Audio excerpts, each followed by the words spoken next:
Oy, daghan na gid kay mga pamaymay, trabahuan ron ba gustong mahimong amo? Ay, kada mo. Hey, daghan kay kog friends nga sip-sip sa trabaho.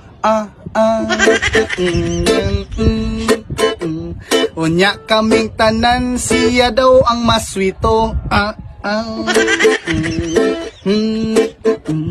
Magsikit-sikit, magpa-impress sa amo. Yan, magpa-impress sa amo, pamaymay.